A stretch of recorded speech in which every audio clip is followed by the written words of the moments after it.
I'd like to welcome everyone to our class today. It's called Researching Genealogy. This is a mini class on some sources you might find useful in your research. With the virtual programming we're doing, we cannot go into as much depth as we usually do, but if you need some help, please call us or email us and we'll try to assist you. You can also come in and we'd be glad to help you. Today we're going to look at the genealogy webpage and see what it has to offer you for your research. To get to the genealogy webpage, you first have to go to the Tulsa Library webpage. Don't worry about the web addresses. The internet technology gods and goddesses have told me they will put on this page all those addresses and they'll be available for you to look at. So you go to the Tulsa Library webpage, then you'll click on the research word that's above the green arrow there on your screen. That will take you to this page. You'll have to scroll down a little ways till you get to these four boxes. You'll want to click on either the green leaf or the words Genealogy Research Center, and that will take you to the genealogy webpage. Again, you'll scroll down a little ways and see four boxes. These have some information in here that might be useful to your research. Today, we're just going to only look at the Genealogy Research Database box. But before we do that, I want you to scroll down the page just a little further and you will see our email and our phone number and our hours. That way you can contact us if you need to. We also will list our programs on this page as they come up. Now we're going to go back up the page to the Genealogy Research Database box and click on that. This will be a list of the different databases we have here at the Genealogy Center for you to use. The first one is called OK2 Explore. It is put out by the Oklahoma State Vital Records Department. It's an index for birth and death records. Now remember that our state didn't become a state till 1907. Now this is a free website that you can get at home if you have internet access. I want you to make sure you read the search tips because in this website it has some little quirks. The first one is that it will only bring up 15 possible records. It's not like Ancestry or Family Search or any other database. It doesn't bring up 5,000 hits. It's not set up for that. Also, you'll need to know the exact name that was put on the death or birth certificate or it won't pull it up. You can put in a name, but if it's Bill, and the person that filled out the certificate put William, it's not going to bring it up. You're going to have to think wider range of names when you're doing your search. The next one is a database. It's Ancestry Library Edition. It's available at all the 24 branch libraries.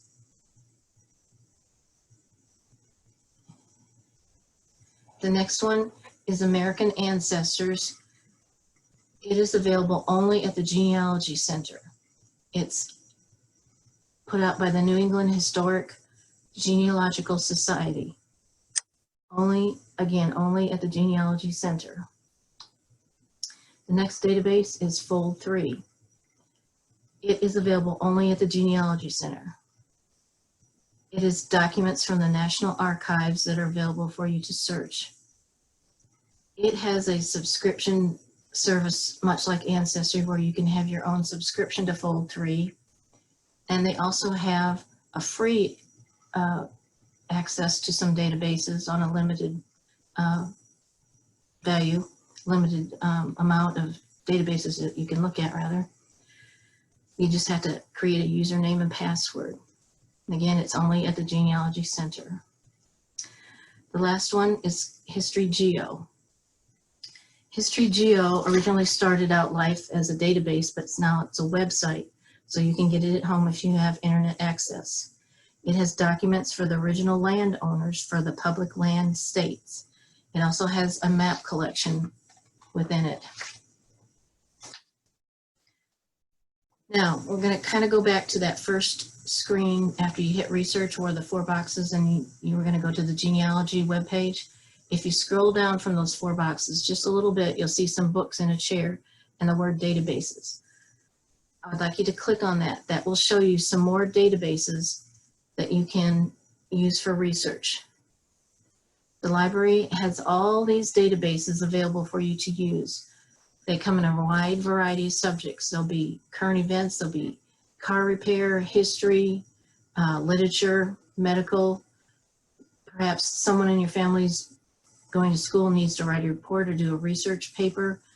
This is a wonderful source for them to use in addition to genealogy. They're alphabetically arranged. Many of these are available from home. It will tell you in the center of the page what the database covers, and underneath that it will tell you the access, whether it's available from home, whether it's available from the library only, or perhaps it's only available at a certain branch, such as the one at the bottom, African American Heritage Database. You can only get that at Rudisill. If you were to look at Fold 3, you would see that it says available only at the Genealogy Center. We're going to look at the Tulsa World. So you scroll down to the T's. The Tulsa World has newspaper access from 1989 to current online through this database if you'd like to look for some articles for different things here. Another good newspaper source is the historical New York Times. This is a wonderful database of articles available to you for free. And if you have Oklahoma ancestry to look up, you want to be using the Daily Oklahoman. Its coverage begins about September of 1901. So there'll be a lot of good articles in here. That's all the information from the Tulsa Library webpage. Everything we're talking about from here on out to the end of the program will be free websites that you can get at home if you have internet or if you're at the library. This first one will be Google Newspapers. This is a great source for using newspapers for your research. If you don't have access to an account of newspapers.com or what have you. Wonderful free newspapers on here. Another source of free newspaper information comes from the Library of Congress. It's called Chronicling America. The Oklahoma Historical Society, our state archives, has begun digitizing newspapers and put them online for us to view. Once you get to their website, you'll click on the Research Center and a box drops down, and the access point is called Gateway to Oklahoma History. That will take you to the first page and you can begin your searching for your Oklahoma newspapers. The Oklahoma Historical Society also has some genealogy information you might find useful. Again, it's the same box, Research Center, and then instead of Gateway, you'll click on Genealogy. And this shows you all the different record collections that they have there at the Oklahoma Historical Society that you can access. Oklahoma Department of Libraries is another organization that has a lot of good information for us in Oklahoma to use. You may not have heard of the Oklahoma Department of Libraries. It does a lot of different things. It's a depository library for publications from state agencies, such as the Corporation Commission, the GRDA, Secretary of State, Department of Wildlife. It has a reference service, a law and legislative information service. It's a full governmental depository. It provides interlibrary loan service, and it provides continuing educational opportunities for Oklahoma librarians, and it has now begun to put digitized images online. The digitized images are what we want to take a little look at today. It's down there in the lower left corner. It's called Digital Prairie. There are many things in this Digital Prairie, postcards, older pictures, but what I want to look at today is if you had an ancestor who was a Confederate soldier and filed for a pension in the state of Oklahoma, this is where you go to look for it. On the Digital Prairie, you'll find the index cards for the Confederate pension, which will look like this, give you some good information, but they also have the pension records. You can download and print off the entire pension of your soldier. The next good source is called Indian Pioneer Papers. This is an oral history collection from 1861 to 1936. These were gathered by the WPA workers in the 1930s. They did oral interviews with many Oklahomans. They talked about the conditions of the state, the way of life. It gives you a good picture of what your state was like in that time frame. Next, we're going to look at Family Search. Family Search is a free website. It has many digital images online for you to look at. At home, you can get many of the images. Some you can't get. You will have to come here to the Genealogy Center to get access to the ones you can't get at home. That is because we are considered by the Family Search Center as an affiliate library, giving us a little more access than you can get at home. We're going to look at a little part of this website. It's a real big website, has lots of good information.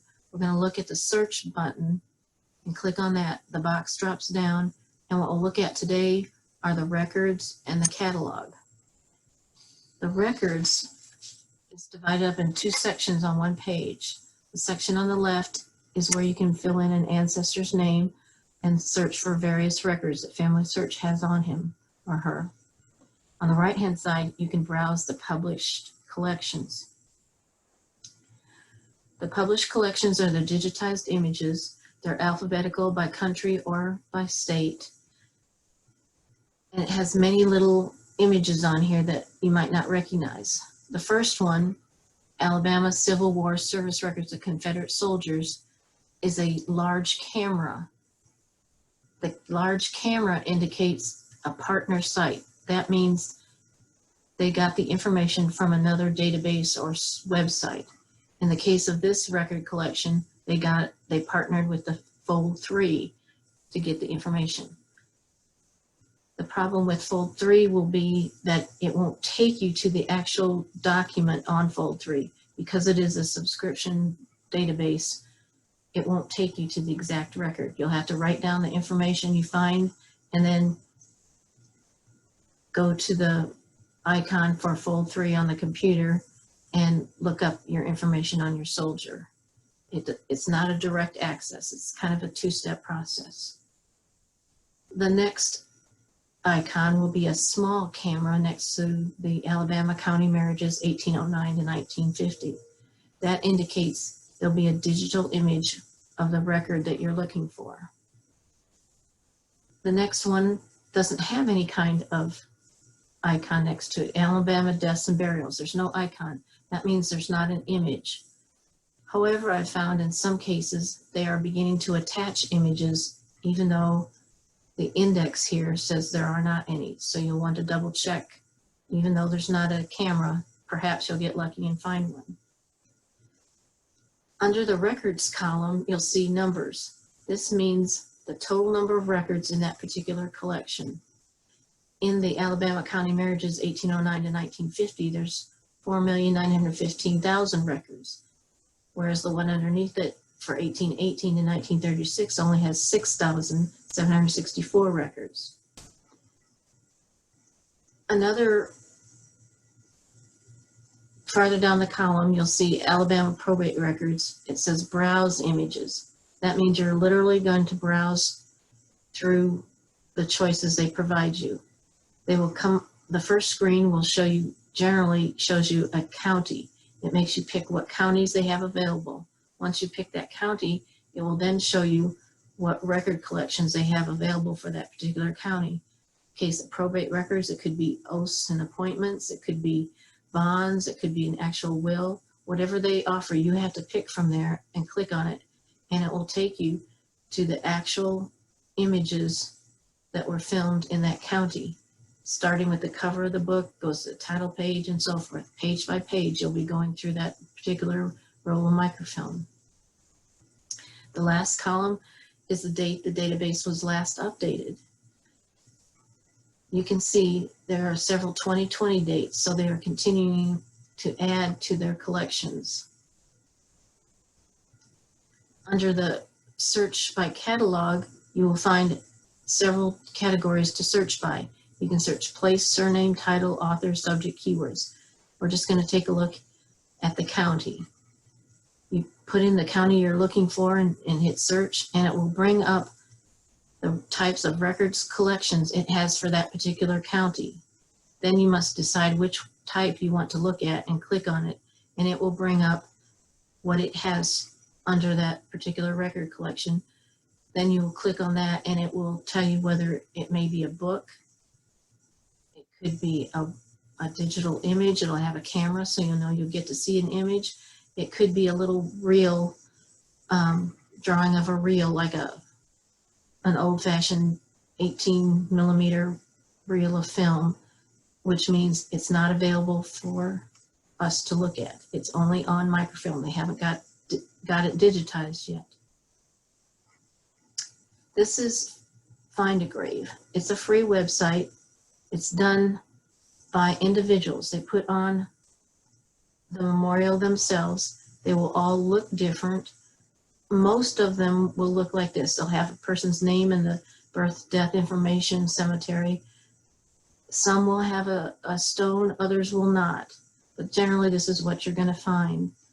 But sometimes you can get lucky, as in the case of this one. Someone's gone to a lot of work to put all these names and information on here. You can click on any one of these names and it will take you to this individual's Find a Grave. This example also has gone to a lot of work. They have somehow put the obituary on there and they've typed up a little family history information on the page. The second page, which is on the left, has some documentation of different marriages that they found, and they've indicated those, typed those up. The third page has the names of the family members, and when you click on it, it will take you there, Find a Grave. Sometimes you get lucky and get one with a lot of information on it. You'll decide at some point that you may need a birth and death certificate, and then wonder where to go to get those. The CDC website has them all listed here on one page. You just select your state and go to either the birth or death certificate.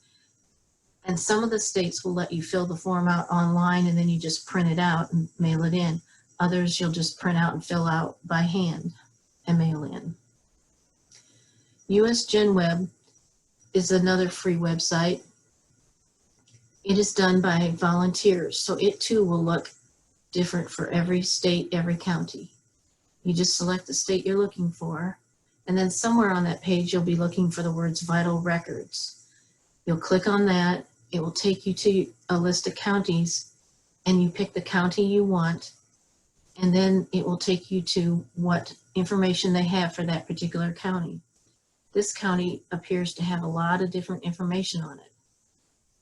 Families, US GenWeb will vary because some counties have volunteers to put information on the page. Others are depending on you and I to submit information to them to put on the page. It'll just depend on the county. So once you find the heading you'd like to look at, you click on it and it takes you, in this case, evidently someone's had the time to go to the courthouse, write down all the information from the indexes, and then put it on their US GenWeb page. It's a wonderful source of information if you can find a county like this. You will also want to check with your county genealogy society to see what information they may have. You can just go to Google and put it in and see if you can find one for your county. This happens to be Muskogee County, and look at the wonderful information they've been able to put on their page. Obituaries, cemeteries, funeral homes, marriages, divorces. That's a lot of good information for someone to be able to access. If you don't find an active genealogy society, you might find a county historical society or a county museum. They may have information on their page or they may not. If they don't, you can at least look for a contact information, which you can write to, call, or even go to see what they may have or who they can direct you to get what you're looking for.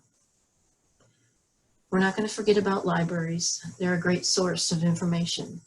This library was of great help to me when I contacted them. They didn't seem to have anything on their page, so I looked for a contact site or section, and They happen to have an email, so I emailed them.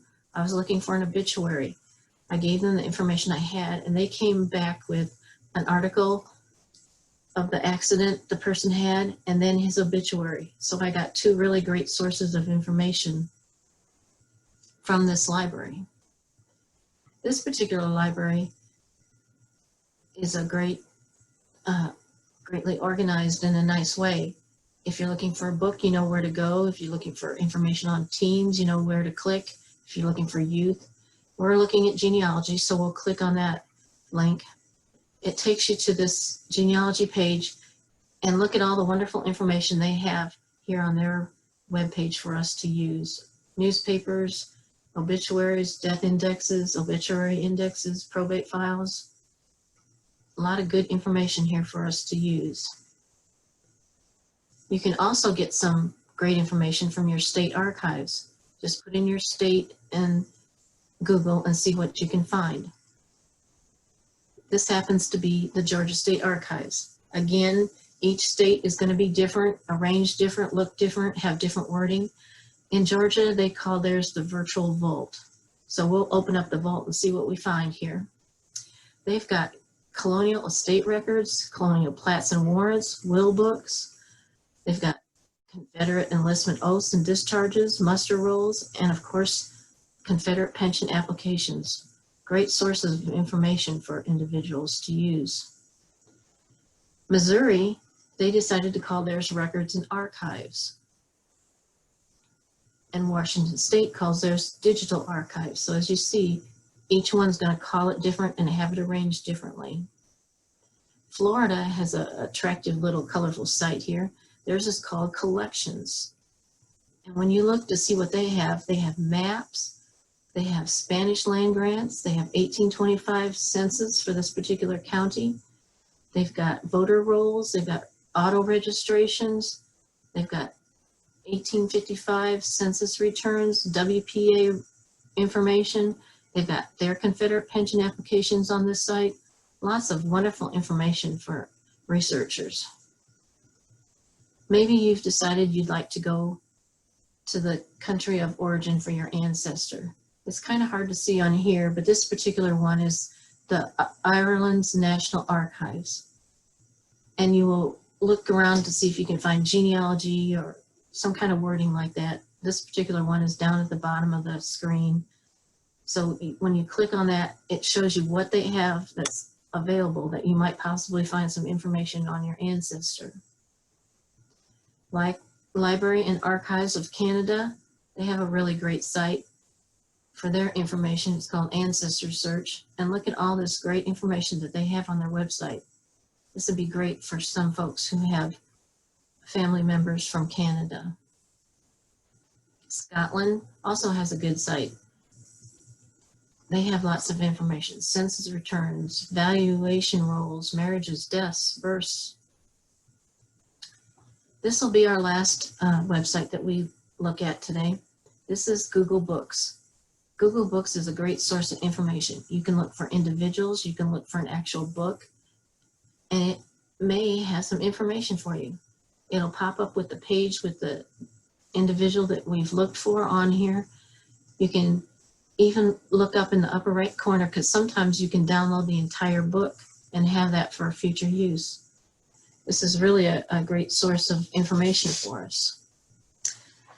I want to thank you for participating in our class today, and I hope to see you soon at the Genealogy Center.